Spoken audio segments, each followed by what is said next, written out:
thank Chairman Henserling for holding this hearing. You know, I'm in Southern California, and we've got one of the highest costs of living in the country. So access to credit is really vital in our communities to the well-being of family. And the difference between good credit and bad credit is the ability to purchase a home out in California, where it's the ability to be able to actually own your car or pay for a college education. This legislation that we're looking at here, H.R. 347, the Facilitating Access to Credit Act, would ensure that consumers' access to credit education services aren't choked off by lumping them in with credit repair scam artists. And in the digital age, the American people should have more tools at their disposal, not less. H.R. 4211, the Credit Score Competition Act, my other bill here, opens up the GSEs to alternative credit scoring models. And doing so expands the pool of home buyers without lowering the bar for qualification, and it eliminates a government-backed monopoly in this regard. So both of these bills are strongly bipartisan, with support from many members of this committee. And with that, Mr. Chairman, I ask for unanimous consent to submit to the record support letters from the Financial Services Roundtable, the National Association of Realtors, the National Association of Home Builders, and letters in support of alternative credit scoring model considerations by the GSEs from 18 civil rights and advocacy groups, the leaders of the Congressional Black Caucus, Congressional Hispanic Caucus, Congressional Asian Pacific American Caucus, the Congressional Progressive Caucus, and a bipartisan group of members of this committee, including myself and Representative Maloney and Representative Himes.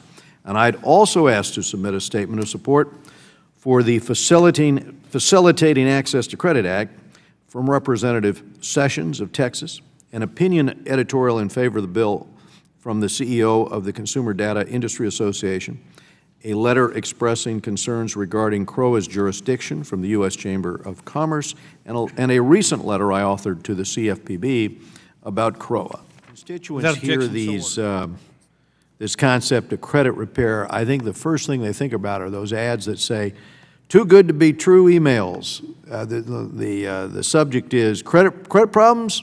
No problem. No problem. Or signs. Sometimes you see them on the street, and they say, "We can erase your bad credit, 100% guaranteed."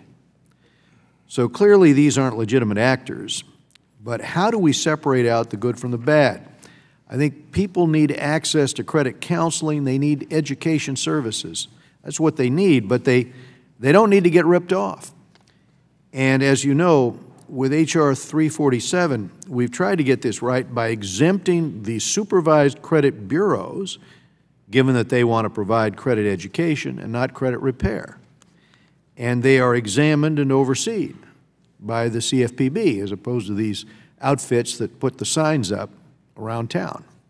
So, Dr. Turner, in simple terms, what are the differences between the credit repair scams that CROA was intended to stop and the credit education services that could be offered if H.R. 347 were passed out of this committee? Yeah, and again, this is the most important point that your legislation addresses. Look at golf. Credit repair would be someone who, after you've completed 18 holes of golf, says, "Let me see your scorecard. Here, I think you double counted here, and let me shave a few strokes off there." So it's trying to change your score after the fact. Credit repair would be a person who coaches you on your technique, your driving ability, your short game, so that moving forward, you improve in future rounds. It's this retrospective versus prospective. It's a very simple but quite important distinction. Let me ask you another question. I previously submitted for the record a letter from the Congressional Black Caucus and Hispanic and Asian Pacific American Caucus and the Congressional Progressive Caucus, which was sent to FHFA Director Watt in April of last year. And in it, they wrote, "The current FICO score versions designated for use by the GSEs are not the most current innovations in the marketplace. Newer credit scoring models have been introduced and are valuable, and the GSEs should update their current FICO model and implement other credit scoring models that provide enhanced benefits to homeowners. So I would ask you, do you agree that this is exactly what the other bill, H.R. 4211, is designed to do? I do agree. And we've done research on this topic, and we found there's no market failure in the credit score market, but there's enormous path dependency.